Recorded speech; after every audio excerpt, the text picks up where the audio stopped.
Dear students, Assalamu alaikum.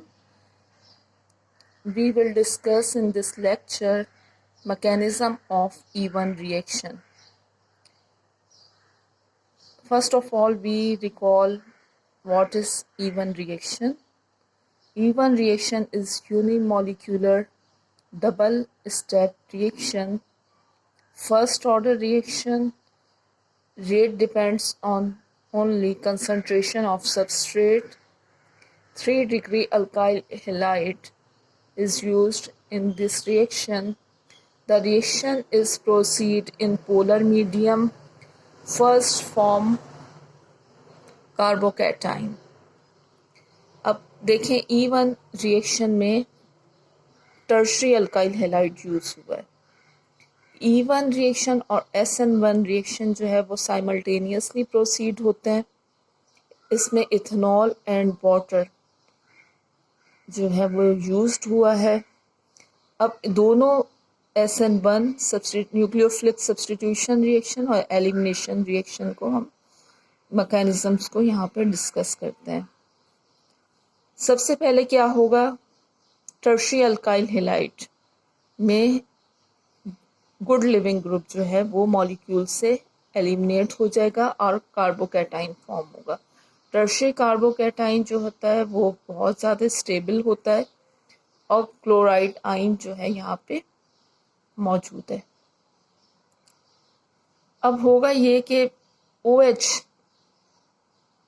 जो कि मौजूद है ये अपने इलेक्ट्रॉन पेयर से कार्बोकैटाइन पे अटैक करके बॉन्ड फॉर्म करेगा. क्योंकि यहाँ पे ऑक्सीजन ने 3 बॉन्ड फॉर्म कर लिए हैं इसलिए हाइड्रोजन यहाँ से एलिमिनेट हो जाएगा और हमारे पास प्रोडक्ट हासिल होगी. ये SN1 रिएक्शन है. SN1 रिएक्शन में कार्बोकैटाइन फॉर्म होता है और OH जो है वो अटैक करता है कार्बोकैटाइन पे यहाँ पे. जबकि एलिमिनेशन रिएक्शन में क्या होता है, OH जो है वो प्रोटॉन को एब्स्ट्रैक्ट करता है. प्रोटॉन को की एब्स्ट्रैक्शन हुई और ये बॉन्ड जो है वो मूव कर गया इधर इस पोजीशन पे और अल्कीन हमारे पास हासिल हुआ. जैसे यहाँ पे 2 मिथाइल प्रोपीन है. अब इसको हम फर्दर डिटेल से डिस्कस करते हैं ये कैसे होता है. Tertiary alkyl halide, tertiary butyl chloride, water के प्रेजेंस में रिएक्शन हुआ, अल्कीन फॉर्म हुआ, H3O positive ion and chloride ion.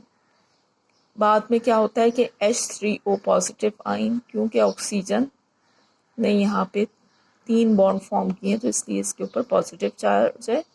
Chloride जो है एक प्रोटॉन को एब्स्ट्रैक्ट कर लेगा. ये बॉन्ड के इलेक्ट्रॉन्स जो हैं इस ऑक्सीजन पे शिफ्ट हो जाएंगे और ये पॉजिटिव से न्यूट्रल हो जाएगा. रिजल्ट में हमें वाटर का मॉलिक्यूल मिलेगा और HCl न्यूट्रल फॉर्म में मिलेंगे.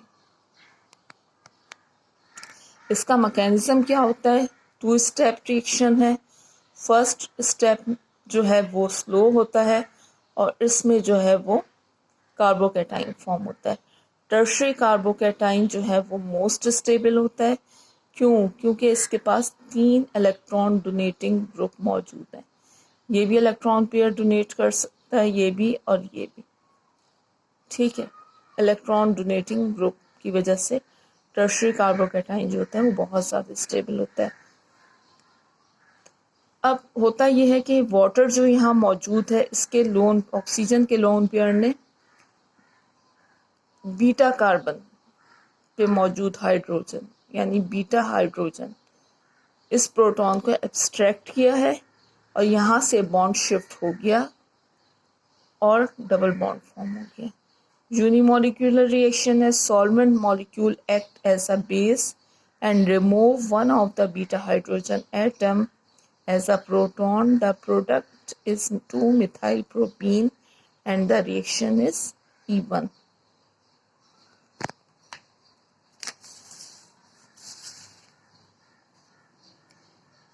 Conditions favor reaction by an E2 mechanism. कौन कौन सी कंडीशन है जो कि E2 mechanisms को फेवर करती हैं?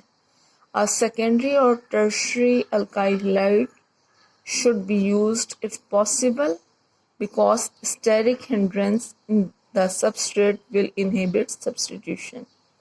When synthesis must begins with a primary alkyl halide, then a bulky base should be used because the steric bulk of the base will inhibit substitution.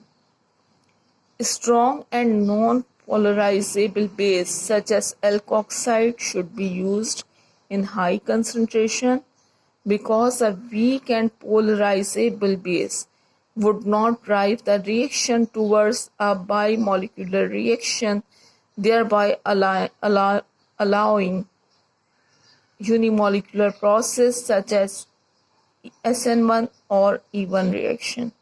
Sodium ethoxide in ethanol and potassium tertiary butoxide in tertiary butyl alcohol are bases typically used to promote E2 reaction.